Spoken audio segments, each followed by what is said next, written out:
Terima kasih Anda kembali bersama kami pemirsa. Kita lanjutkan pembahasan. Jika tadi kita sudah membahas terkait dengan operasi apa saja yang dilakukan oleh Polri, potensi ancamannya seperti apa, bagaimana dari sikap Bawaslu untuk mengatasinya.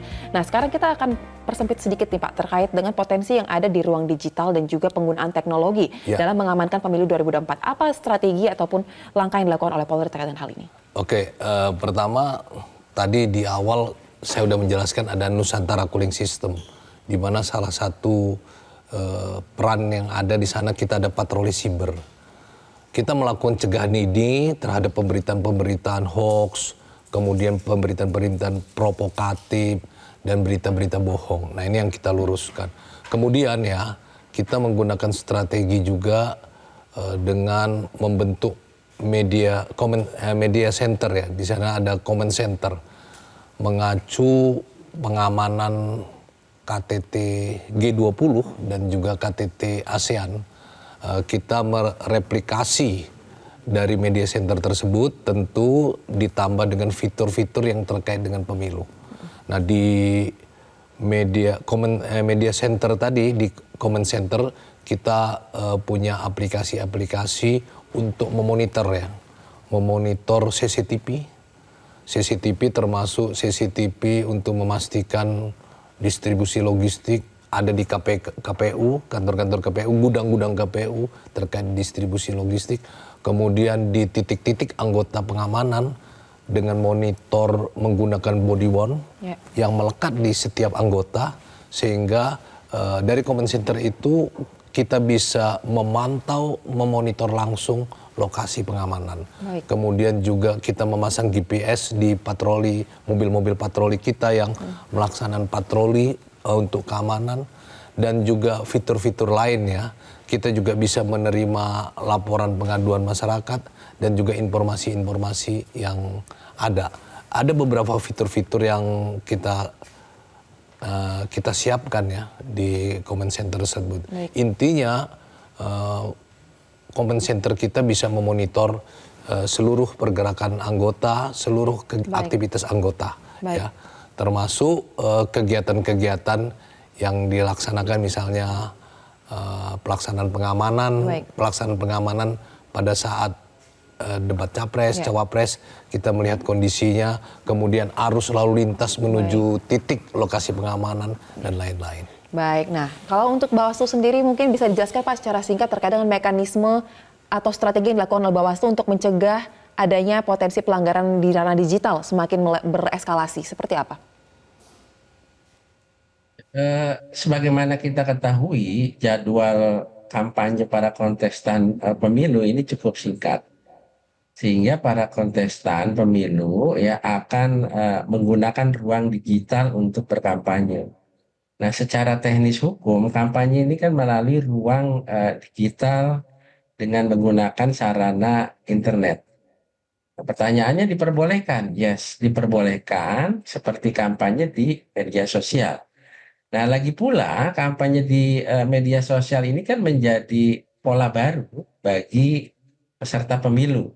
Nah, untuk mensosialisasikan diri kepada masyarakat, karena dipandang efektif dalam mempengaruhi kaitannya dengan opini publik dalam menentukan pilihan, dari pemetaan potensi pelanggaran terutama di masa kampanye, Bawaslu mengakui kampanye melalui media sosial ini bermuatan konten negatif masih akan terjadi dengan tentunya intensitas yang signifikan pada beberapa daerah.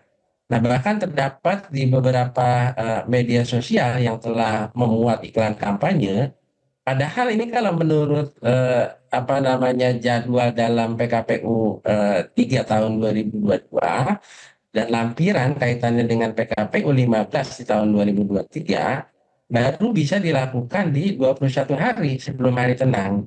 Nah, hasil analisis inilah yang kemudian dijadikan Bawaslu untuk kepentingan mitigasi dan kaitannya dengan deteksi dini, kaitannya dengan potensi pelanggaran pemilu dengan melakukan sosialisasi yang intens terutama ya kepada masyarakat, termasuk juga kepada kontestan.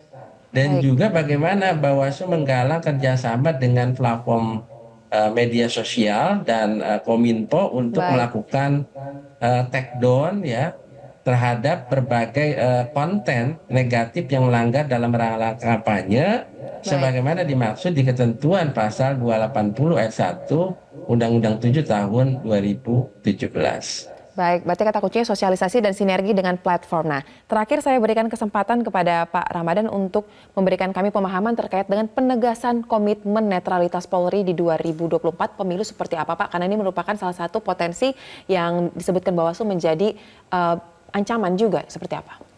Baik, terkait netralitas Polri itu jelas diatur oleh undang-undang ya. Di Undang-Undang Kepolisian, Undang-Undang Nomor 2 tahun 2002 di pasal 28 ayat 1 maupun ayat 2 jelas diatur bahwa Kepolisian Negara Republik Indonesia bersikap netral. Kemudian anggota Polri dilarang untuk melakukan politik praktis. Kemudian juga diatur bahwa anggota Polri tidak memilih dan dipilih. Nah itu arahan-arahan, aturan-aturan sudah jelas. Arahan selanjutnya Bapak Kapolri telah langsung ya menyampaikan kepada seluruh jajaran, baik langsung juga melalui surat telegram Kapolri, apa larangan-larangan yang harus dihindari ya, larangan-larangan yang tidak boleh dilakukan oleh anggota Polri.